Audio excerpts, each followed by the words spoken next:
What is going on, everyone? Welcome to another episode of Conspiracy or Just a Coincidence. I am Jack Allen. So today's show, I am very excited. As many of you guys have heard, I dabble in the monarchy world of thinking that's possibly the best solution to our issues. So I brought on a guy that's going to help explain my beliefs and maybe more why monarchy is the best form of government. So I welcome the loyalist. Loyalist, thank you, dude, for being on the show. And how are you doing today, buddy? I'm doing pretty good. I'm the Loyalist. I run the Star Spangled Kingdom YouTube channel. I do I guess you would say, I call it a live show every week, 5 p.m. EST, where we talk about monarchy. Last week we had the great repeal of the 20th century, and we talked about the differences and where we could find agreements about between Hoppe and libertarianism, other forms of libertarianism, and how that relates to monarchy. We talked about orthodoxy. I dissident mama the week before that. Before that, I had a guy named Lavender. He's like a Bulgarian monarchist, but I'm gonna stop talking about my last 4 shows. Well, so this is I wanted you on because so I'm like obviously more in the conspiracy world than like the libertarian and liberty world. But I read this book, Freemasons Behind the Revolution, and I think Banker. It was like and so this book I read it probably like a year ago, and the whole point was how the Freemasons and these bankers, they systematically overthrew each monarchy of Europe. They were behind the French Revolution, they're behind the Bolshevik, and on and on and on. And so this Well, thought well, so but well, real so this brought me to this point. I was thinking, well, if this was their goal was to overthrow these monarchies, why is that? Is possibly monarchy and a strong church the best form of government that protects the people? And so that's brought me to this thinking, and that's why I'm interested to have you on and explaining monarchy and what that means. And yeah, so I just want to give that a little backstory, and then sorry for now it's all you. yeah, I don't know if I ever read that book. I did have a conversation with a friend of mine I'm gonna have on the show this week, who is what's a nice way of saying this? Let's just say he believes in nationalism and he's economically left wing, and let's leave it Okay, at that. I But got you. Say no more. we talked a lot about this because there was actually a during the French Revolution, this group, it's not exactly the Freemasons, but the precursor to the Freemasons, the Rosicrucians. And basically, those actually, I think Queen Anne, not Queen Anne. I always forget the French. I'm the worst monarchist when it comes to royal names. There's a lot of them. Let them eat cake. Oh, Marie Yeah, Antoinette. but Marie Antoinette, she was not a bad monarch. She was a very devout Catholic. And one of the things she started corresponding with in her letters was talking about the Rosicrucians, because, again, the true Catholics really have a problem with Freemasonry. Same thing with Orthodox Christians, Protestants, like actual Protestants who really don't like Freemasons. And the reason you see a lot of these Freemasonic groups overthrowing the monarchy is because in the end of the day, Freemasonry is Satanism. That's really all it is. It's Satanism, uh, masquerading as this weirdo form of Gnosticism. It's really just it's completely and utterly insane. And the reason they want to overthrow monarchies is a simple fact of the matter: is when you have a strong Christian monarch, it is impossible to spread degeneracy, uh, undermine the country, take over corporations, and spread these things. If you look at a lot of the institutions under most of the people say, "Oh, these monarchs were terrible," but it's not actually true. Like the royal families for the longest time didn't change, and that's kind of one of the main reasons to be a monarchist is just plainly stability. I mean, France after the French Revolution went through 2 empires. It's on its, I think, third republic, and there was 900 years before that. There was some invasions, of course, but France existed as a coherent entity for over 900 years under the house of well, the descendants of the house of it's it's the same direct descendants of the same group of people, but it's the Varangians and then the Bourbons is how that goes. But yeah, and mainly stability is the main reason, and it's a Christian moral institution, and then that's the whole thing is that when we talk about the divine right of kings, we don't necessarily say that the king is above the law or the laws of God or nature. Gene Bowden makes this very clear in his book, Six Books of the Commonwealth, that even an absolutist is not above even an absolute monarch cannot put himself above the laws of God and nature. But in democracy, you will see pretty much the opposite. Like these people put themselves above God, they put themselves against the laws of nature. They believe that you can change your gender or or have this country of incoherent worldviews of people who have nothing in common, who just have nothing holding it together. I mean, that's where you ultimately get where democracy leads. It's not to say that America itself was a bad idea. The original Americans, like one of the original revolutionary Americans, I mean, all of them actually, originally they didn't want the republic. The republic came later. The idea came later. Originally, they wanted King George III to rule directly over the United States. It was actually they wanted more power to the monarch and less power to the illegitimate parliament put under by a psychotic dictator, Oliver Cromwell, who was a terrible person, and people who defend the guy are crazy. And that's the whole thing is like, it's not an psychotic thing to say America should be a monarchy, because America on 3 separate occasions tried to establish a monarchy. It's like the most Really? normal thing yeah, there was the Decembrist plot. There was the original thing where they tried to put King George over directly over the Americas, and there was also uh, George Washington asking to be king. It's not like what I advocate for is what I would call, and I describe myself. There's three. Sorry if I'm talking really quickly. I tend to do Nah, that. you're doing great, dude. Doing great. Yeah, sorry. I don't mean to dominate the conversation. I want you to dominate. Loyalists, keep going, dude. I'm already learned. I judge on how I learn. I already learned tons. So keep talking, dude. I'm loving it. Well, okay. So there's three main philosophies, well, schools of thought of a monarchy. There's the ceremonialists, which basically the monarch serves more as a figure and culture head. Those people Okay. can be ignored because they're not real monarchists, and they're Right. basically Right. just they like the idea and the pageantry of monarchy, but they don't like the idea of actual sovereignty. The king has no sovereignty in that role because he can't declare war and peace. He can't make laws, and he can't make laws binding on all subjects.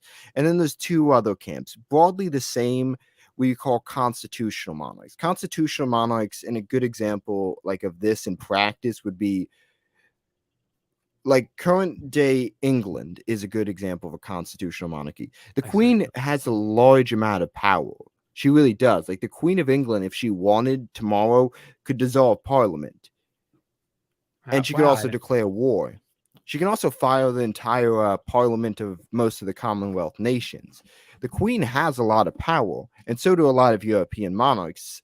They just refuse to wield it for the good of the nation because they've Okay. convinced themselves to, and in my opinion, they're being held hostage by the liberal world that they don't have a right to say enough with this nonsense.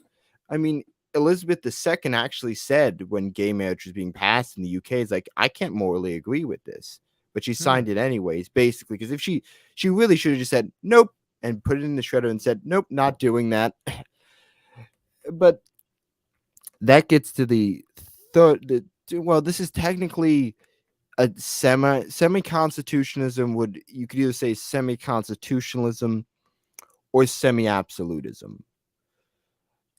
It basically semi-constitutionalist is what you would call we in monarchist circles we also call it the German model of monarchy, where not only does they have the power to dissolve parliament, they can just straight up ignore parliament if they so choose, and a certain amount of you need a large majority to even mess with the monarch. Kaiser Wilhelm II really liked doing this to Parliament during World War One, and he's like, He's "Yeah, I'm hilarious. just gonna ignore you." And that's kind of why they stabbed it. Basically, all of them stabbed him in the back. And that's the real truth of the matter is that Wilhelm was stabbed in the back by the government, and the war effort really was stabbed in the back. Like these aren't false claims by the Germans; they really were stabbed in the back Yeah. by the the so-called people who wanted to establish a republic. They stabbed their nation in the back. And the last form of monarchy really is what I believe in, which is absolutism, which is a misnomer, because absolutism or absolute monarchy does not make the monarch ruler of all things and can do whatever he wants. Like a monarch who's an absolutist can still be charged with murder or any actual crime. I mean, Right. he could judge himself, but most people would find that illegitimate. He can't put himself against above the, as I said, above the laws of God and nature. And that's and then you're talking about Bolshevik Russia. That's the same thing that happened in Russia. The Bolsheviks and all the well, first of all, it wasn't they overthrew the monarch was overthrown by Republicans and Democrats, and they overthrew the monarch, and they stabbed Russia in the back during war, Absolutely. and then the Well, Bolsheviks, then the Democrats had an election, the Bolsheviks lost, and they said, we won. And that's the whole thing, is if you see the history of overthrowing monarchs or overthrowing like great men, it's always Gene Bowden pointed this out, is that people and who claim to care about the downtrodden, the poor, the masses, and he said caring about these things and caring for these people is a noble goal, which it very much is. I think caring for the poor, helping out the homeless is a noble Christian moral effort. But he said most people who proclaim this against the sovereign really only want power for themselves, and that's where you see people who proclaim the monarch is a tyrant and all these things. well, so this I had a guy on a few weeks ago, and he's like a communist or whatever, and he was trashing on the Romanovs and the Tsars.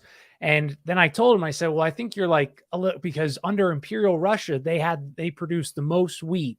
They had the highest standard of living. They made more roads. They shipped more tonnage than England.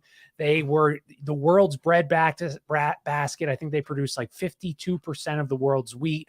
I mean, Imperial Russia dominated. There was even like a quote from who was ever president at the time and said like, wow, they have the most honest judicial system of the world.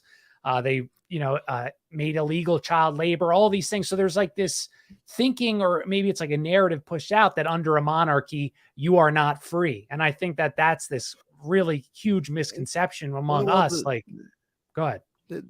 That's the thing, is under King George III, we were paying less taxes than we are now. Oh, like, way less. It was like the amount of taxes like a lot of the monarchs levied, unless they were at war, were very small. And this thing is like, you know what would never happen to you in Imperial Russia? No one would ever try and make your kid try and brainwash your children into turning them into homosexuals. I mean, the same reason like the people's like, well, Nicholas II was a bad monarch. It's like, under his rule, the Trans-Siberian Railroad was started under, I think, his father, Peter III, and it was completed under him. That made Russia insanely wealthy, and the average Russian, that connected all of Rus. Well, Russia, Rus. It's in it, and that connected them.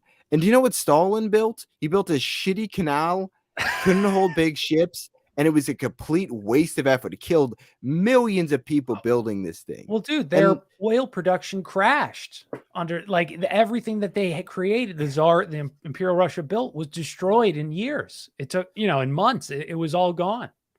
well, it took till the 1940s for the Russian economy to start picking up. And that wasn't be- and that wasn't because of Stalin's great reforms. I mean, Stalin himself was a lot less socially liberal than Lenin was. Yeah. But all of this, it was all. If you look at the Russian economy under Nicholas II, it was already going up. Money deposited in the bank was going up. The average standard of living of Russia was already going up before the Bolshevik Revolution. Yes. These whole myth that they were all terrible people and they massacred people in the streets. The people they shot were communists. The people who would later kill them and their family. Nicholas II, and the reason Nicholas II entered World War I was not because of any grand things he wanted out of Europe. He wanted the thing that every czar promised to the insanely orthodox Russian populace: is I will retake back the most sacred city in Orthodoxy, Constantinople, and rid it of remove the spires from the Hagia Sophia, and liturgy will be celebrated once again. That's what Nicholas II, almost without the Bolshevik backstabbers, would have gotten. And without them, he would have been praised as Nicholas the Great, liberator of Constantinople, liberator of most of the lands occupied under Muslim occupation. And that's the whole thing, is we see the United States, and I think Curtis Yarvin, I disagree with some of what Yarvin says, but he says a very good point. It feels like, if the left is like, we really already live under communism, not to an extent, but the forces that rule us are inherently communistic.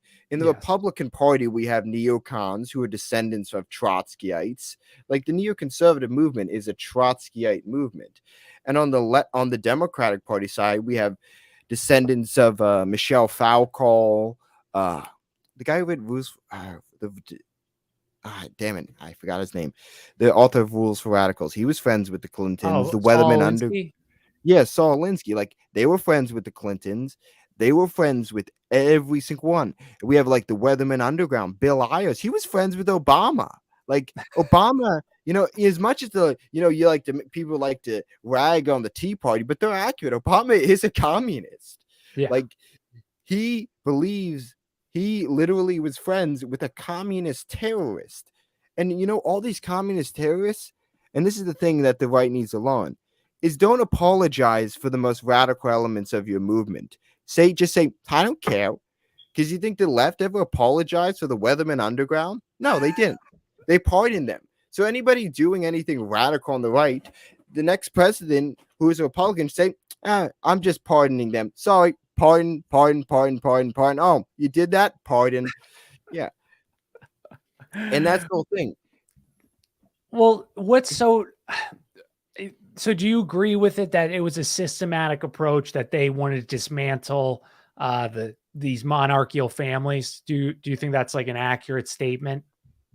It is an accurate statement. I mean, I don't think the American Revolution wanted to dismantle monarchy. The founders were very intent that saying, this is strictly an American thing. We don't want anybody else to use this system. This is a system created specifically in the founders' eyes for an Anglo-Saxon, God-fearing, moral people. Right. We don't want anybody else to use this system. I mean, Thomas Jefferson said, do not attempt to spread liberty beyond these shores. And look what happened when America decided to stop being isolationist. We expanded the franchise where it shouldn't be. The reason expanding the franchise. That's hilarious. Well, that's the whole thing. After World War I, basically, we had all these veterans saying, you owe us all these bonuses. Oh, we're not going to pay it. Here, you can have the right to vote. That's like now they threatened to overthrow the government because the United States because Woodrow Wilson basically used the American people as mercenaries for basically a pointless war in Europe that we had nothing to do with. Right. Which was created by Britain anyway. So, Well, it's not even created by Britain. Like World War, I don't know. I really should talk more on my show about World War One. World War One destroyed most of the monarchies of Europe, and specifically through Woodrow Wilson. Like, it's funny. Every political side hates Woodrow Wilson. He was an awful president. Like, Wilson created the Federal Reserve, destroyed monarchies. Just an awful president. If anybody should be tearing statues down, it's Woodrow Wilson. And yeah, don't get me started. Well, on so Wilson. I know. So there's this great. If you like World War One, have you ever read The Hidden History of World War One? Let me just get the.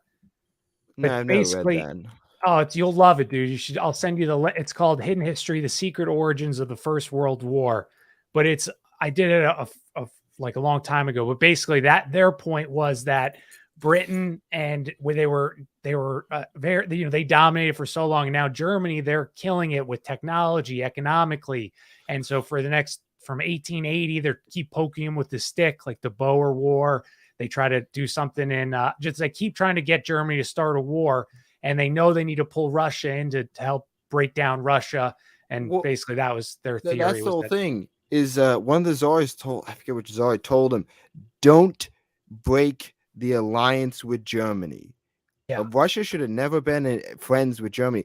And honestly, the British Empire, which I am a massive Anglophile, after Napoleonic War, was not British. It was not ruled by Anglo-Saxons. It was taken over by the Rothschild banking dynasty. That's who ruled Britain. I agree. Britain, and if you want to go even further, the Magna Carta stripped the Anglo ruling family of the rights to rule Britain. So the thing is, with this whole World War One thing, if you really want another good book on the subject, a friend of mine who does a lot of Godsman's I forget what he is on BitChute, but he has a lot of videos on talking about the Bolsheviks' ties to international finance. Yeah. And the main reason they hated Russia, it's because of the Trans-Siberian Railroad, which was a competitive route to what they controlled, which was the Suez Canal. That was a competitive route. That's a main and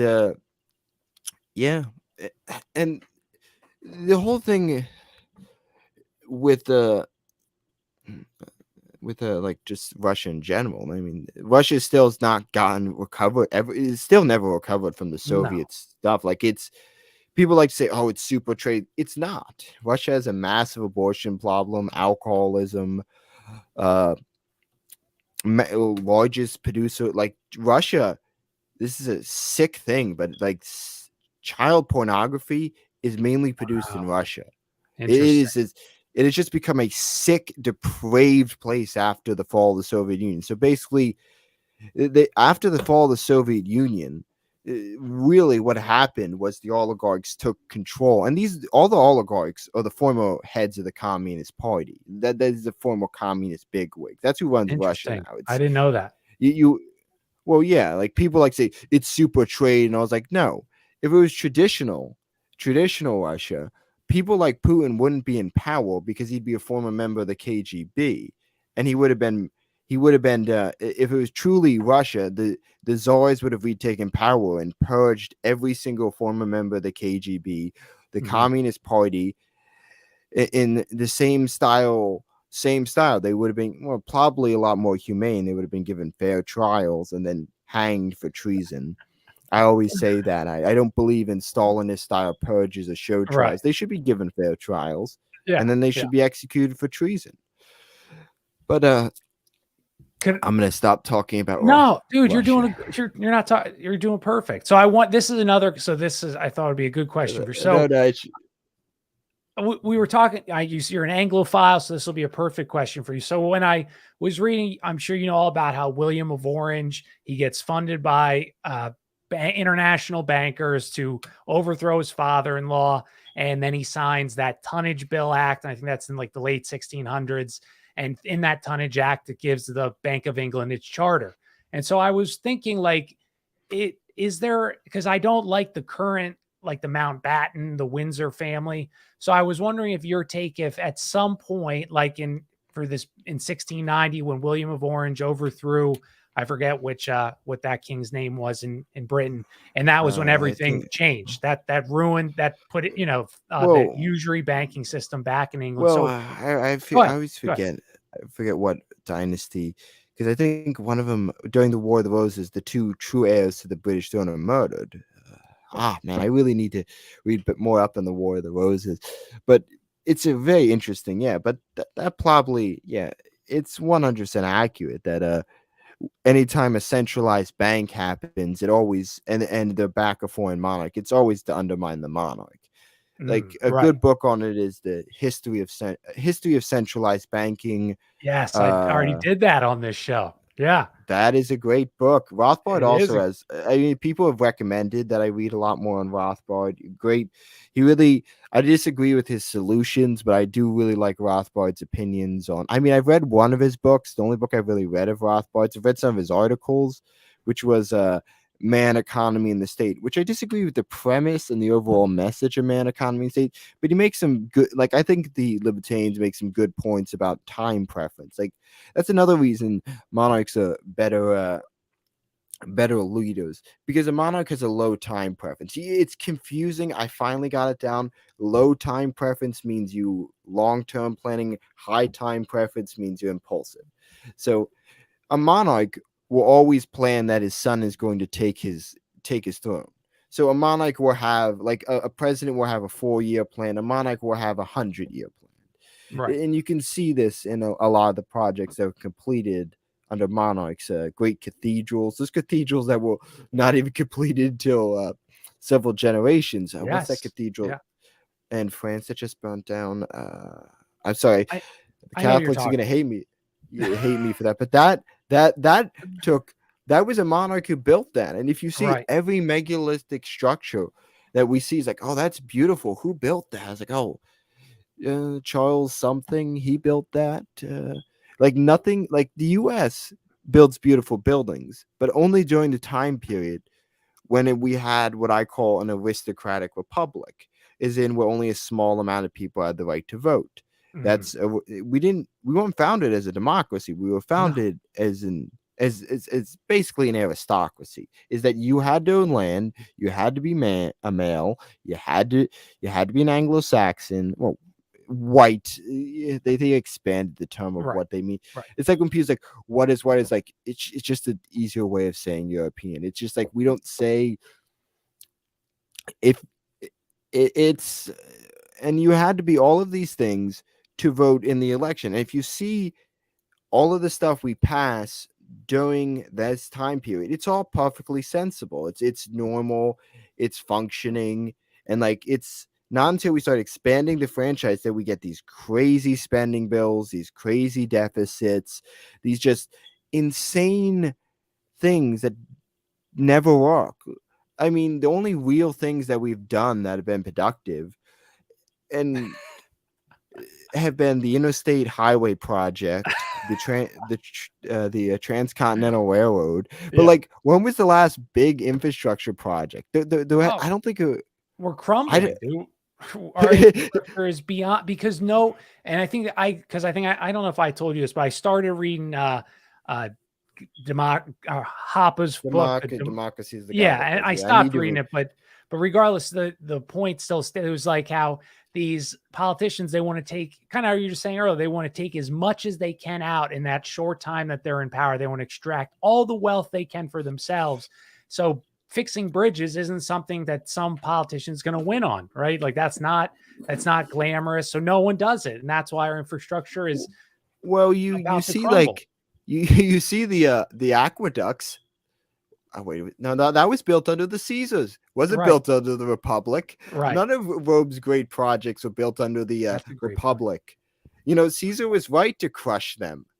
You know, and that's the thing, is that when people during the whole let's just say election fiasco, people's like, Trump just sees absolute power. We're behind you. But he wouldn't, because in all honesty, Trump's kind of he's just a boomer. He has these he had like good instincts, but he thinks, and I've said a lot of things. I didn't vote for the guy either time, and I'll say that it's like I don't vote because I don't think it. I mean, you can change things on the local level, so I vote in local politics. Mm-hmm. But like Trump, they projected what they wanted onto him. They wanted, like, they got like this guy who legitimately believes in that the system works as intended. I think fundamentally, if we look at what Trump like says, he fundamentally thinks that the system works how it should work. I don't think I've said he's kind of like I think he did kind of steal his platform, but fundamentally, I don't think Trump's a bad person. Like, and we like everyone on the right, they wanted Julius Caesar, but they got, I forget, but they got the guy, I forget, he was like a guy who tried to reform the Senate, and they got him. They wanted Caesar, but they got the guy trying to reform the Roman Senate. They're like, come on, guys, let's try and make this work. Just vote harder. We're gonna get it. We're gonna get it if we all vote together. Yeah, and that's the thing, is that people don't realize. And how do I say this without sounding like a federal agent? This fundamental system in the United States as a nation is not morally corrupt, but the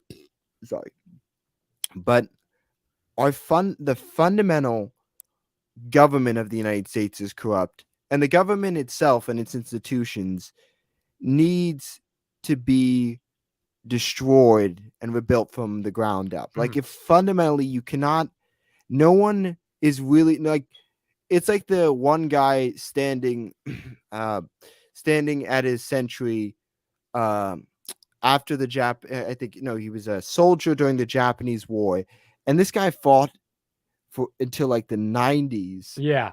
And he's like, what do you mean the war ended? Right.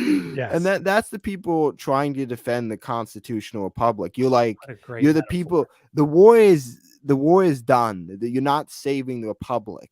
The republic has been dead. Like, the real and last hope to save the republic, there was two. There was this guy. He was basically probably the last gasp of the Dixiecrats who ran in 1972. Wallace. Basically, he was kind of I don't repeal the Civil Rights Act. It's been a disaster. He was the governor of Mississippi. George Wallace. Yeah, George Wallace. We need Wallace. He had the best campaign. He's like, I can get behind a guy whose campaign songs are all set to like 90s rockabilly and like 90s folk songs. I can get behind George Wallace. Well, so that's like another, like the voting, like when our founding fathers, this republic, kind of like you said earlier, it was made for people that were God-fearing, Christian. And the voting rules were there for a place, because that made, if you own land, you're paying taxes. Well, now through this like woketopia and pushing like, oh, everyone deserves a vote. Well, no, because if you survive off government, off my tax dollars, whether you're a teacher or a police officer or welfare, you survive off wealth. Why should your vote equal my vote? You're going to vote in your best interest. So it's you vote like people who are overwhelmingly on welfare, and this is the whole thing I tell people. It's like, I think it was there was an anarcho-capitalist who talked about this. There was also a bunch of other people on the right. It's like, is take advantage of the system. And people say like, oh, you can't like just take advantage of the welfare system if you're on. It's like, no. No, we're not saying commit fraud. We're simply saying if you can get something, or tax write-offs or any of these things, just take the system for a ride, because the best way to deal with the U.S. right now is to bleed it dry. Because you as a white man and me as a white man, we pay taxes. And like the people who pay into the tax system are, if you look at per capita, are Asians and whites. Those are the only people paying positively into the tax system. And if you break it down even more, it's mainly men. Those who are paying into the tax system positively. And people's like, it's hateful to bring them up. It's like, no, there's such a thing as parasitism, and that's what the system is. It is literally stealing from the productive members of society to increase the parasites of society. And people's like, oh, you're saying people on welfare are parasites? Like, if you live 3 generations perpetually on welfare, your ass should have been thrown out into the streets. And, you know, people's like, that's cool. I'm like, why? You are adding nothing of value. You are doing nothing. Like, I'm a carpenter. I get up at 6 in the morning every day. I'm sometimes in 90-degree weather. I'm a full-time college student. I find time to do a podcast, and people can't find a time in their fucking days to get off their ass after sitting around all day being in a government paid house and to find a fucking job. And another thing about these systems is, because I've had friends who are on welfare, this is why I don't judge people harshly. They're designed specifically to make trying to get out of poverty as hard as humanly possible. They're designed, like, if you look at other countries' social welfare programs, and I'm not against, I like to say I support a hand up, as in jobs programs and training programs, not a handout. I think if you have any social welfare programs, there has to be a work component. You have to be getting job training. But if you look at other countries that have more successful welfare states, they basically require you to work. They require you to try and find a job. They train you. And the U.S., because the systems were designed to destroy the family, they basically incentivize poverty. Yeah. It's a perverse incentive. It's disgusting. If you really look at it, it's quite disgusting. And that's where we've gotten when we move away from having expanding the electorate. You can't do that. And it's not even that. It's that Gene Bowden points this out, is that if you have a group of people who are not franchised in your country and you're a democracy, you will always franchise them. He said that, and he was proven right. And he basically used to make fun of the socialists of his time, and he was writing in the late 1500s. And it's quite revealing that if you look at what he writes and you apply it to what is now happening, and he said not, he didn't even say that monarchy is the perfect system. That's not even a claim monarchists make. It's that it just functions better. He said these are the flaws in aristocracy. This is the flaws, and back then it was called popular states. It wasn't called democracy. It was called popular states. Like I do like reading the book because it uses a lot of 16th century terminology. It's like the Mohammedans and the Muscovites, and I'm like, it's just like some of the things he writes about, like people's mentalities of like how Russians act. I'm like, this is so inaccurate, but this is just like basically racial stereotypes were considered a key part of writing books about political science back in the 1600s. You're like, like, is this guy ever been to Russia? It's like, I don't think he ever stepped foot out. He traveled mostly in like Western Europe. Damn it, dude! I just had a great the question I wanted to ask you all show, and now it slipped my mind about oh my god, jeez. Well, I guess so. Like, I mean, how could you? Oh, this is what I wanted to ask you. So, the religion aspect. Oh my gosh, dude! I keep just give me 1 second. What's my religion? Yeah, well, now I got it. Phew, thank goodness. This is the big. So, because I saw you were an Orthodox Christian, so I talk about monarchy a lot. And I brought it up, and my one buddy who I love, he's amazing. He's not an Orthodox, but he's a big Christian. So he used to agree with me on monarchy. And then he said it was like biblical, and I agreed with that. And at one point he changed his mind and he said that in the Bible, and you're gonna know I'm not a good biblical scholar, but I guess like maybe it was King Solomon where they wanted to have a king like the pagans did, and God said, "Oh, you don't need a Oh, king." But the book of the Judges. It's Christian. It's Christian anarchy. It yes, is, yeah. yes, Basically, yes.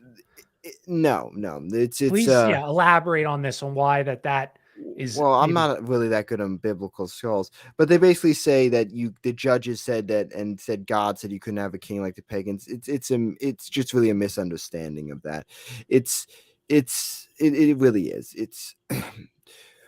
It is. I really couldn't give you a very good explanation of it, because I mean, I'm sure like people like Jay Dyer could probably give you a better explanation, but he blocked me for disagreeing with him on Ukraine. So We're not. I would ask you anyway before him. Don't worry, Lil. Well, so the reason I brought that up was if you, I didn't know if you had any, like, what would you say to refute that? Because I don't know. Like, I looked up that well, story and I saw that, but then God gave it, kings for the rest of human history. So yeah, is well, that really true? like, and like this thing is, God is not opposed to the concept of kingship. I mean, that's early Christianity. But God said to Caesar, and he said, "Through this symbol you will conquer." And he saw a cross. And God came down to several kings and say, "Drive out the heathens."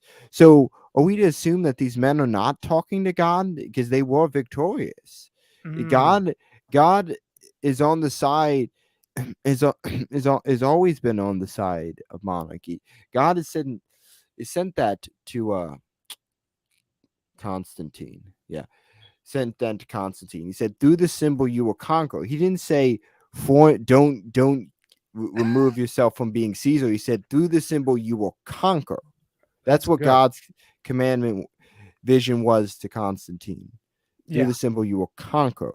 And God, when God reveals himself to plenty of saints, they say, well, some reveal says this is more like the thing of like the issue. I'm not anti-Protestant. America is a Protestant country. I don't say it's not. And there's been plenty of great Protestant monarchs, but that's the real issue with Protestantism. I really see is that you kind of just take the Bible and interpret it any way you like.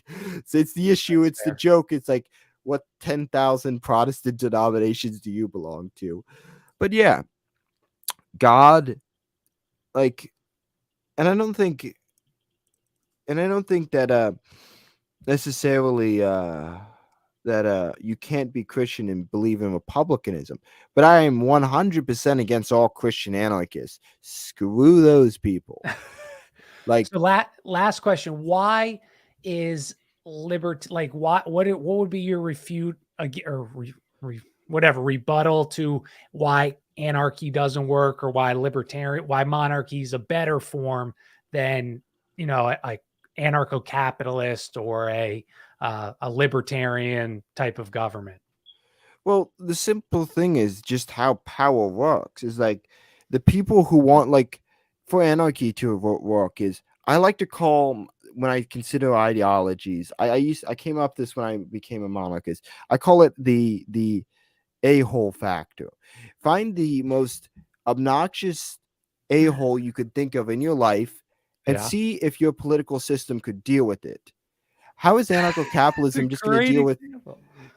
how's grand uncle capitalism going to deal with a guy who just buys up all the land around someone's property and then just starts blaring like hardcore, like disgusting pornography? This is not a violation of the NAP.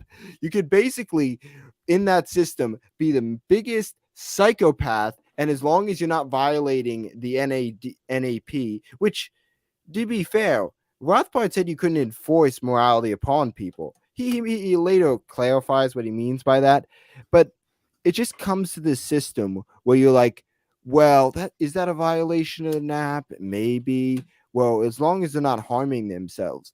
And this is the thing they like to say with, like, this is my thing with drug use. drug abuse does not just harm you. Like, you're harming your family, you're harming society. Everyone has to take care of you. So a drug addict, because there's no way of getting from point A to point B in anarcho-capitalism without violating the basic premises of anarcho-capitalism. It's a Fair. self-defeating ideology. Fair. And like a libertarian style government, like limited, like small government, like small L libertarians, as they like call themselves, Yeah. government, like, the reason the left has taken over every institution is because they want power. That's it. They just want power. They don't give two shits about abusing people. They say, we are going to have power. We're going to do anything we can to take power, and we are going to crush anybody who gets in our way. Where libertarians say, I just want to be left alone. Yeah. Like, and libertarians should flock to monarchy, because this is one of my favorite lines. I forget who exactly said it. And one of my monarchist friends, like, the king doesn't care how long your lawn is. The king doesn't care if you're sawing off the end rifle of a shotgun. The king won't murder your children in your sleep for violating gun laws. Though, like, there was very little gun restriction under. There was some monarchs who passed some arms restrictions, but most, like, you could own your own, like, galleons with cannons on it, Right. and you could be a privateer. You could basically be a legalized pirate. Yes. Well, that happened. So yeah, absolutely. Yeah, like, you could, like, most people carried guns in, like, the Spanish colonies. Like, people were heavily armed. Yeah. You could own anything. That you could basically own whatever you want. You could Yeah. own I mean, you had a cannons. you had a pirate ship with cannons. You were robbing a rival country's gold Navy. ships, and that was signed off by the king. So you're right. If Yeah. you love gun, this would be Whoa, pirate. Yeah, that's yeah. If you, yeah. yeah, dude. My last question, because I got one other. So Napoleon, good guy or bad guy? No, trash. Absolutely, he was a free. What? Oh No, man, no, it's gonna be the first thing we disagree on. no, Tell no. me why he's bad. Tell Napoleon me was a why he's bad. Freemason. He put His brother was. His His brother brother was. was. He Yes. spread liberalism out all across Europe. He was just generally not a good leader. Like, Ooh. really, if you How want, about he kicked out? You read History of Central Banking, right? yeah, but that's the thing, is he did that later, after that. And really, if you want a better version of Napoleon, like, the Second French Empire was much more Catholic and much more reactionary. Like, the Second French Empire that succeeded Napoleon was much better. Napoleon himself was no. Like, it's really a myth that Napoleon was essentially a liberal. Essentially, Ooh, I don't know, dude. like, if you look at a lot of Napoleonic code, it's very liberal. It is not something I think is a good thing. I don't think Napoleon was good for Europe. Ooh, really? Well, so here, why did the Rothschilds poison him? If he was Uh, a if he was a if he was and a they were bad po- leader, they why were would they kill him? they were backing both sides of that war. They backed Napoleon, and they backed the Europe. They were just in it for them. They just were in it for power. And Napoleon took the money. The whole thing was just a setup. The setup to, like, Oh, agreed. Agreed. it was completely, Napoleon was a dupe for centralized banking. And that's the whole thing, is when you back both sides of a war, most of the time you always win. True. Like, if you look at the people, look at war profiteers before the U.S. got involved in World War II. They were arming the British. They were Yes. arming the Nazis. They were arming the Soviets. Yes. If you want the people who helped found the Cato Institute, the Koch brothers' father. You know how the Koch brothers made the money originally? Oh, how did they? Oh, they were building refineries for the Nazis, Soviets. They didn't care. Oh, yeah. Yeah. That's the whole thing. Is play all sides is basically the philosophy of international capital, and I agree. I agree. and that's the whole thing, and that's one of my favorite points about monarchy is a monarch's power is directly correlated to the territory they control. Their power is based off something tangible.